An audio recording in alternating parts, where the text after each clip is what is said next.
Salut tout le monde, bienvenue pour cette 31e partie du défi, un livre par semaine pendant 52 semaines. Alors cette semaine j'ai décidé de m'attaquer à un livre un petit peu différent de ce que j'ai l'habitude de lire en fait. J'ai un peu décidé de sortir des sentiers battus et pourquoi pas de me lancer dans un autre type de livre. Et là j'ai décidé de m'attaquer à Agent secret de Jean-Marc Gadoulet avec comme sous-titre un espion français dévoile son quotidien. On se retrouve après le jingle.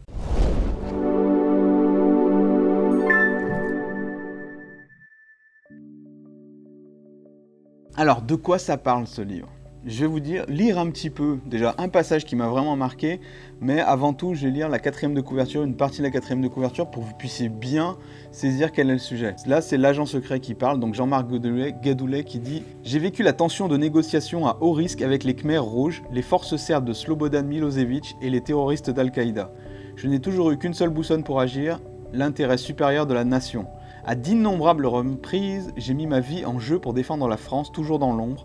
Clandestinement, mon nom est personne, ou plutôt n'importe qui, je suis agent secret. » Alors, mais quelle claque de lire ce livre, je vous garantis, j'étais sur la plage, je ne pouvais pas décrocher tellement c'était bien écrit et tellement c'était passionnant. Il y avait beaucoup de suspense, c'est un monde que je ne connaissais absolument pas, notamment la négociation et la prise d'otages et comment on les libère et tout ça, c'est quelque chose qui m'était totalement étranger et quand je l'ai lu, j'ai su comment vraiment ça se passait sur le terrain, derrière les coulisses, derrière ce qu'on peut voir à la télé, derrière tous ces médias qui se félicitent d'avoir libéré tant ou tant d'otages. En fait, c'est le travail de gens comme Jean-Marc Gadoulet qui font que ça arrive. Ce n'est pas vraiment les États ni les entreprises, mais c'est plutôt des négociations d'hommes de terrain où plusieurs fois, ils vont aller directement au plus profond du danger pour essayer d'obtenir quelque chose, parce que bien souvent, la réussite d'une négociation, la réussite d'une opération, c'est avant tout une relation entre deux hommes.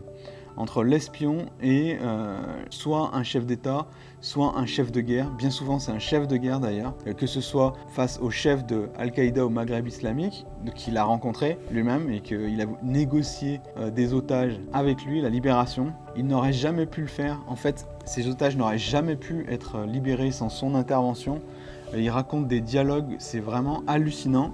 Et je vais vous dire un petit peu un passage qui m'a marqué parce que c'est le genre de livre en fait, vous êtes sur la plage et puis vous savez plus si vous lisez de la réalité ou de la fiction tellement la réalité dépasse la fiction. C'est-à-dire il raconte des choses qu'on ne s'y attendait vraiment pas. Par exemple, moi il y a un truc qui m'a vraiment marqué, c'était pendant la guerre du Kosovo, donc ça remonte un petit peu déjà un petit peu loin maintenant. Le Kosovo voulait son indépendance, les Serbes ne voulaient pas qu'ils aient leur indépendance, donc tout simplement, le Kosovo étant une province à l'époque enclavée dans la Serbie, dans l'ex-Yougoslavie, Slobodan Milosevic, donc le chef serbe à cette époque-là, voulait tout faire pour empêcher les journalistes de voir ce qui se passe sur le terrain et essayer d'étouffer la rébellion discrètement avant que la communauté internationale agisse.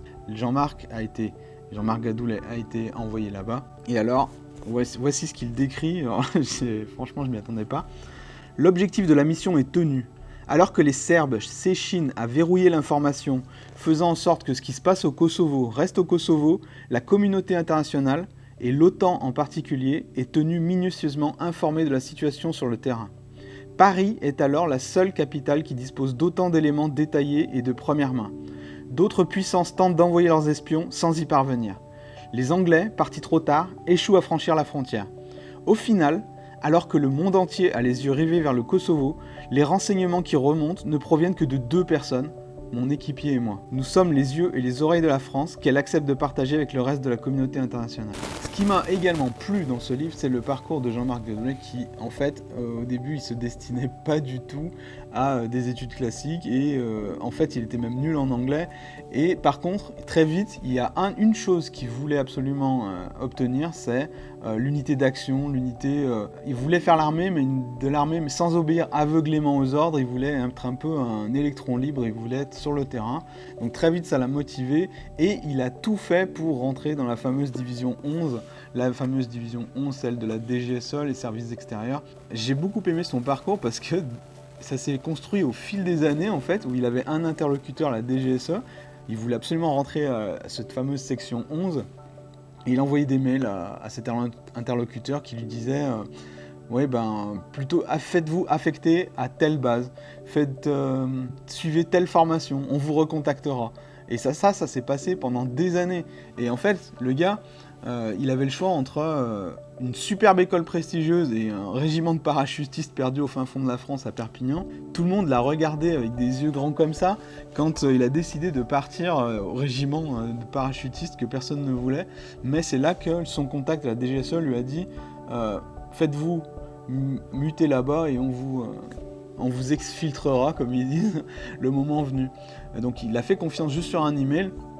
Sa carrière s'est jouée là-dessus, mais après, c'est vraiment, que ce soit sur le terrain, que ce soit aux négociations face aux Khmers rouges, en Afrique également, à l'époque de l'ex-Zaïre, le Congo, où il a aidé un chef de guerre. Bon là c'était un petit peu son erreur, il a aidé un chef de guerre à ne pas entrer en guerre justement, alors que peut-être après le recul il aurait dû.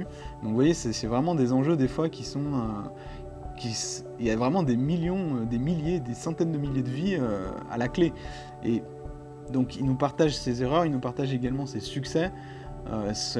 Sa négociation avec Abu Zeid, le chef d'Al-Qaïda au Maghreb islamique à l'époque, c'est passionnant. J'ai pas décroché, je l'ai lu très très rapidement. Voilà, donc j'espère que ce résumé vous a plu, j'espère qu'il vous aura donné également envie de voir un petit peu ce milieu d'un autre œil. Entre ceux qui s'attirent la gloire de la libération d'otages et ceux qui les font vraiment libérer, il y a quand même tout un monde.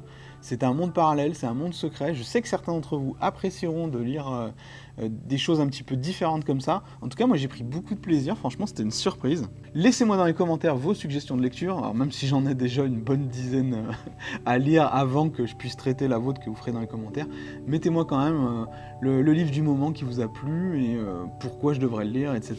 La semaine prochaine, j'ai décidé de m'attaquer à un autre livre, Solve for Happiness. Tout simplement, c'est un des chefs de Google qui a trouvé une formule mathématique pour découvrir le bonheur. Donc j'ai hâte de lire ça, je sais que ça va intéresser également certains d'entre vous. On me l'a conseillé, on me l'a très fortement conseillé. En fait, on me l'a littéralement mis dans les mains, ce livre, je l'ai même pas acheté, on me l'a littéralement mis dans les mains, on m'a dit il faut que tu lises ça. Donc bon, voilà, j'ai décidé de le lire et puis on verra bien ce que ça donne. Je vous fais le compte rendu la semaine prochaine pour la 32e partie défi. Je vous dis à bientôt pour la prochaine vidéo. Salut! Attends, on refait, c'est nul. Chaque jour je vous parle ça, il y a c'est nul ce que je dis.